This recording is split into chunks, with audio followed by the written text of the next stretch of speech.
నమస్తే, నేను Vamsi. Welcome to పక్కా హైదరాబాద్. ఇక డీటెయిల్స్లోకి వెళితే నార్త్ మెట్రో సర్వే పనులను వేగవంతం చేశారు మెట్రో అధికారులు. మేడ్చల్ షామీర్పేట మెట్రో కారిడార్లలో భూసామర్థ్య పరీక్షలు చివరి దశకు చేరుకున్నాయి.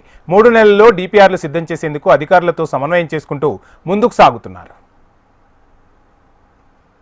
హైదరాబాద్ మెట్రో సరికొత్త ప్రాంతాలకు విస్తరిస్తోంది. ఇప్పటికే 76 కిలోమీటర్ల మెట్రో డిపిఆర్లు పూర్తయ్యాయి. తాజాగా నగరానికి ఉత్తర భాగమైన మేడ్చల్ షామీర్పేట మార్గాల్లో మెట్రోను తీసుకురావాలని సర్కార్ భావించింది. 3 నెలల్లో వాటికి సంబంధించిన డిపిఆర్లు సిద్ధం చేయనున్నారు.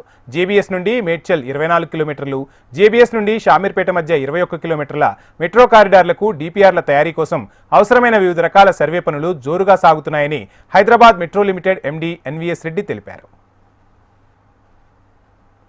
ఇక డిపిఆర్ల తయారీకి ముఖ్యంగా 3 రకాలైన అధ్యయనాలు చేస్తున్నారు. ట్రాఫిక్ సర్వే, భూసామర్థ్య పరీక్షలు, పర్యావరణ ప్రభావంపై అధ్యయనం చేస్తున్నారు. ట్రాఫిక్ సర్వేకి సంబంధించిన అధ్యయనంలో ఈ కారిడార్లలో ప్రస్తుతం జరుగుతున్న రోజువారీ ప్రయాణాల సంఖ్య, భవిష్యత్తులో జరగబోయే రోజువారీ ప్రయాణాలను అంచనా వేస్తున్నారు. జంక్షన్ల వద్ద ప్రయాణికులు వివిధ ప్రాంతాలకు తీసుకునే మలుపులు, పాదాచార ప్రయాణికుల సంఖ్య, వాహన ప్రయాణాలకు పట్టే సమయం, వాహన ప్రయాణాల్లో ఎంత శాతం మెట్రో రైలుకు మారే అవకాశం ఉందనే అంశాలను క్షుణ్ణంగా పరిశీలిస్తున్నారు అధికారులు. ఇక ప్రాజెక్టు పర్యావరణ ప్రభావ అధ్యయనంలో ప్రస్తుతం ఈ మార్గాలలో ఉన్న గాలి పరిశుభ్రత, గాలిలో ఉన్న ధూళికణాల శాతం, కాలుష్య కారకాల నిర్ధారణ, శబ్ద కాలుష్యం, నీటి వనరులు, వృక్ష జంతు జీవ వైవిధ్యంపై ప్రాజెక్టు చూపే ప్రభావం వంటి అంశాలు పరిశీలన చేస్తున్నారు.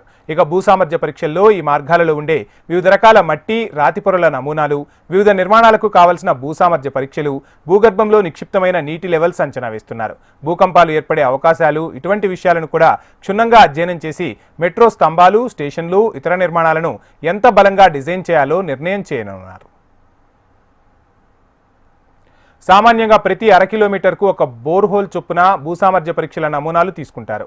ఒక్కొక్క బోర్హోల్ను 50 నుండి 100 అడుగుల లోతు వరకు డ్రిల్లింగ్ చేసి ఏ స్థాయిలో భూమి గట్టితనంగా ఉంది, లేనిది, రాతి పొరలు తగులుతున్నాయో లేదో పరిశీలిస్తారు. ఇప్పటికే హెచ్ఎండిఏ, జాతీయ రహదారుల సంస్థ కొన్ని భూసామర్థ్య అధ్యయనాలు చేపట్టడం వల్ల ఇప్పుడు మెట్రో సంస్థ జేబీఎస్ మేడ్చల్ మార్గంలో 25 చోట్ల, జేబీఎస్ షామీర్పేట మార్గంలో 19 చోట్ల ఈ భూసామర్థ్య పరీక్షలు నిర్వహిస్తున్నారని మెట్రో ఎండీ తెలిపారు. వీటిలో మేడ్చల్ మార్గంలో 14 చోట్ల, షామీర్పేట మార్గంలో 11 చోట్ల ఇప్పటికే పరీక్షలు పూర్తయ్యాయని, ఈ నెలాఖరులోగా మొత్తం అన్ని ప్రాంతాల్లో ఈ పరీక్షలు పూర్తవనున్నాయని, ప్రజలకు ఎటువంటి అసౌకర్యం లేకుండా సాఫీగా ప్రయాణించే విధంగా ఈ మెట్రో కారిడార్లను నిర్మించడానికి అన్ని జాగ్రత్తలు తీసుకుంటున్నామంటున్నారు మెట్రో అధికారులు. ఈ నెలాఖరు కల్లా భూసామర్థ్య పరీక్షలు పూర్తి చేసి డిపిఆర్లను పూర్తి స్థాయిలో సిద్ధం చేయనున్నారు అధికారులు.